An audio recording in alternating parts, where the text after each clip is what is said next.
These are the women who ruled the inner court of 18th-century China. Every one of them recorded, painted, logged down to the last detail of rank and robe. Except her. No confirmed portrait survives of the second empress of the Qianlong Emperor, a woman who was, for 15 years, the most senior woman in the empire. We don't fully have her name either. The records give her clan and her title, but the personal name she was born with was never written down, or was quietly taken back out. This is the Qing dynasty at its height. The empire's borders reach deep into Central Asia. Its population climbs toward 300 million people. The world envies this court. Scribes logged what each woman ate, what gifts she received, the exact day she rose in rank. An entire bureaucracy existed just to make sure these women were remembered precisely. At the center of it sits the imperial harem, not a place of idle pleasure, but a tightly ranked institution of wives and consorts, governed by custom, salary, and formal duty. Our subject is born into the Manchu Nara clan in 1718. Her father is a respectable but unremarkable officer. By every standard of her world, she is a solid, ordinary match. In 1734, at 16, she is chosen as a secondary consort to a prince named Hongli, the favored heir. But the primary wife is already chosen. Her name is Lady Fuka. By every account, this is a genuine match. Fuka is not a political convenience. She is, from the beginning, the marriage the young prince actually wanted for himself.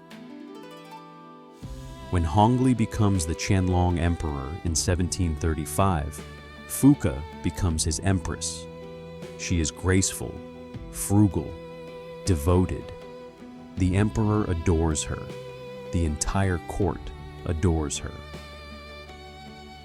Our young consort, titled Consort Xian, is folded into the ranks below.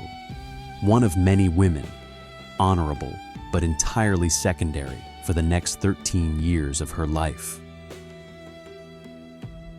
For weeks afterward, no formal decisions are made about who should replace her.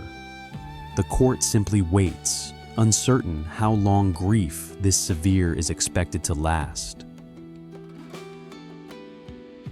She is not unhappy exactly, or the record gives no sign of it. She is simply present, competent, correct, the exact profile of a woman built to be forgotten. She does everything correctly. She accompanies the emperor on hunts, on tours, on ancestral ceremonies. She is not supposed to become empress. She is supposed to live in Fuka's shadow. Then in 1748, Lady Fuka dies. And something in the Qianlong Emperor breaks. His grief is so extreme, it becomes a political problem. Officials are punished for not appearing grief-stricken enough. She had fallen ill and died on the journey home from an earlier tour, far from the capital, in circumstances the court found almost as unsettling as the grief that followed. Into that grief steps his mother, the Empress Dowager. The empire cannot function without an empress for long. She has a candidate, our consort. Watch how carefully he handles this. He does not simply make her empress. He promotes her first to imperial noble consort, an acting empress in everything but the name. He deliberately delays the rest.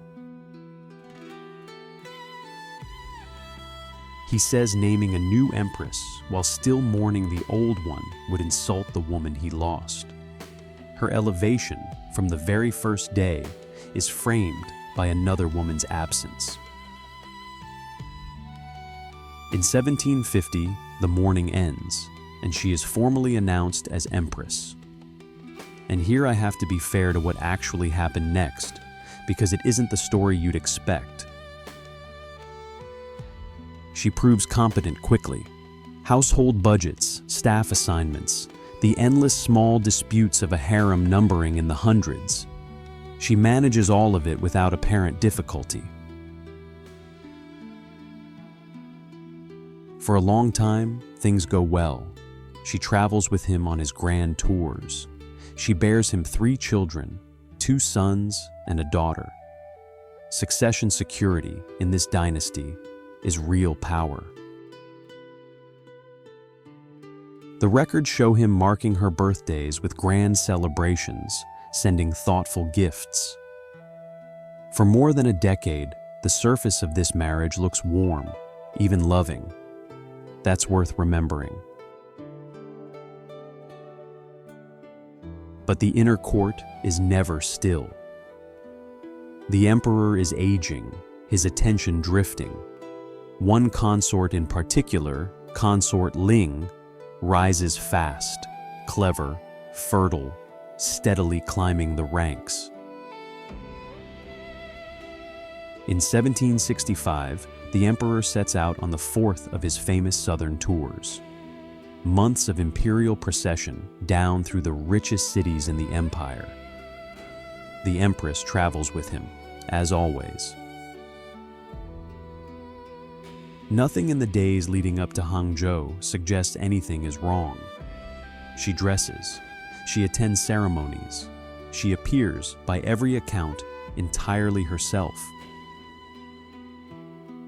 The early weeks are normal. Then they arrive in Hangzhou, and in a single afternoon, 15 years of careful order end. She does the one thing she is remembered for.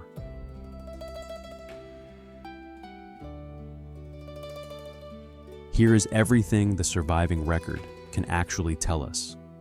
At some point during the stay, she is abruptly separated from the imperial party, put on a boat back to Beijing, alone. The emperor continues south as if nothing happened, weeks before the tour was due to end. The official explanation, when it comes, is simply this: the empress had cut her hair. She had, by some accounts, expressed weariness with court life in private conversations years earlier. If the renunciation theory is true, this wasn't a sudden impulse. It had been building for years. To us, that sounds small. In her world, it was catastrophic. I need to explain why, because this single gesture is the hinge the entire rest of her life turns on.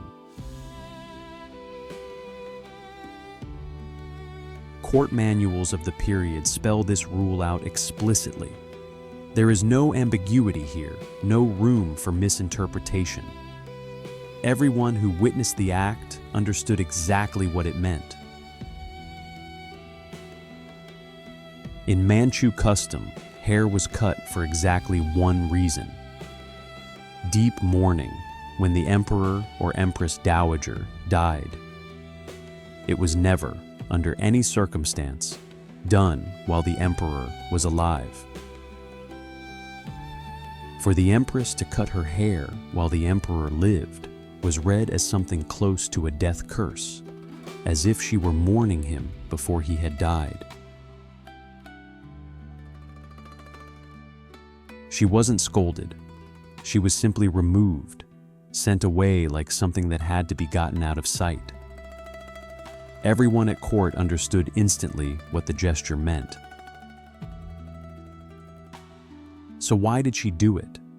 A woman who had spent 30 years inside that court, who knew exactly what the gesture meant, chose the one act guaranteed to destroy her. Rumors like this traveled fast through an empire this size, reshaped with every retelling, until it became almost impossible to separate what people believed from what had actually happened. The first theory is protest. A popular television drama reimagines her as a heartbroken woman defying an emperor who had betrayed her, chasing younger women during his own southern tour. It's a powerful, sympathetic portrait, and it's largely invention, but it isn't pure fiction either. One official recorded a contemporary rumor that she cut her hair to protest his behavior. The second theory is renunciation. Cutting the hair is what a woman did to become a Buddhist nun. Perhaps she wasn't cursing anyone. Perhaps she was trying to leave the world entirely. The third theory is rupture. That something happened in Hangzhou, a confrontation with the emperor or his mother, that escalated past the point of return in a single moment of despair. Choose one, and you've already decided who she was. And here's the part that should unsettle you. We cannot pick because the evidence that would let us pick was destroyed. The decision about what to do with her was made entirely without her. She had no chance to explain herself, no formal hearing, no opportunity to answer for what she'd done. What the emperor did next was not anger. Anger fades. This was slow, careful, done entirely through the machinery of the state. First came the symbols of her rank. The official papers marking each of her promotions, the gifts he'd given her. Most of all, her imperial seal, the one object that made her empress. All of it taken back. He did not formally depose her, though the record suggests he wanted to. His own ministers pushed back. Stripping a sitting empress with no public crime would be too great a scandal. Some records suggest certain documents weren't destroyed outright, but simply set aside, unlabeled. In storage, no one was ever instructed to revisit. Forgetting sometimes doesn't need fire at all. Her staff allowance is quietly reduced. Her formal appearances grow rarer. Piece by piece, the apparatus of being empress is dismantled around a woman who technically still holds the title.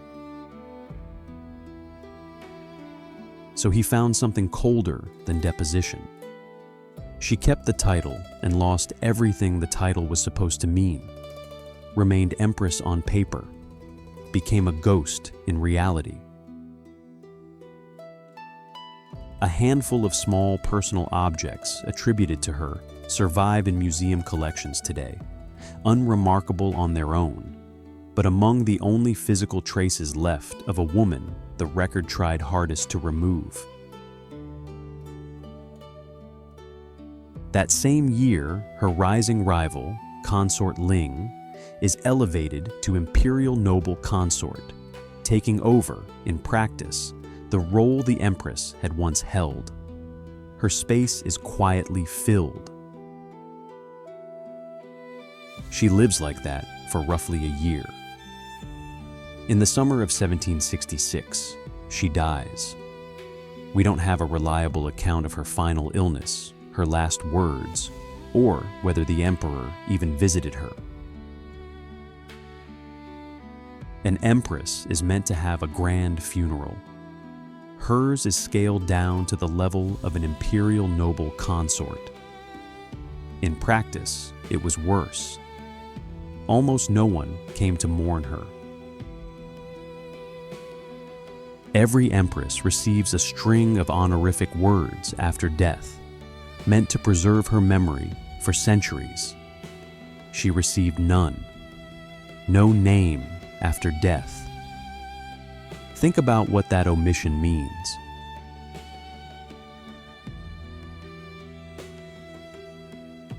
She was given no tomb of her own. Her coffin was placed inside the burial chamber of a different, already deceased consort. Historians describe it bluntly: buried the way a servant is buried beside a master.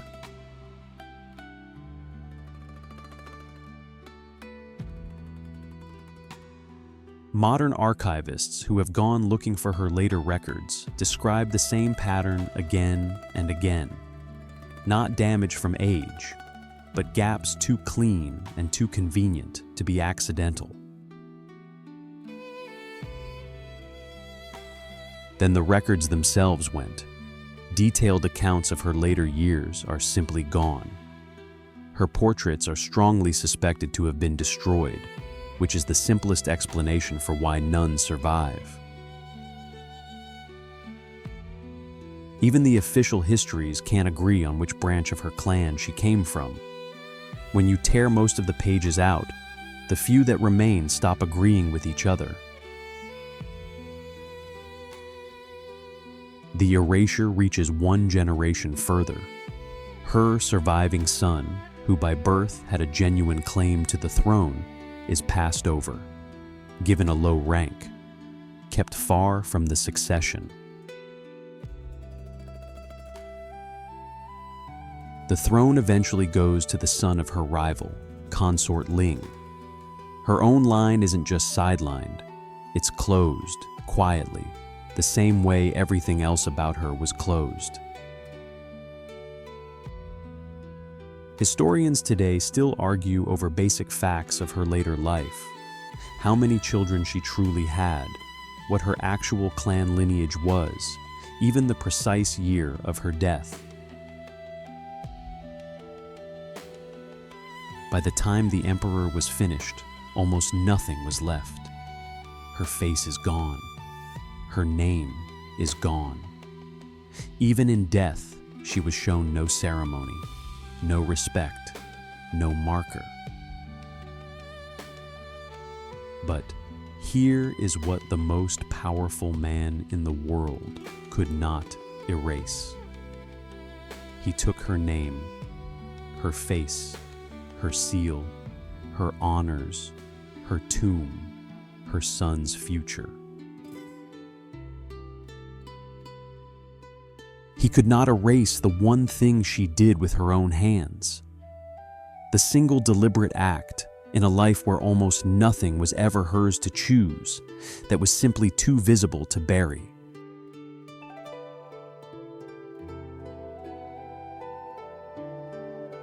And so, by a grim irony, the act that destroyed her is the only reason she is remembered at all. We remember her for the very thing he punished her for.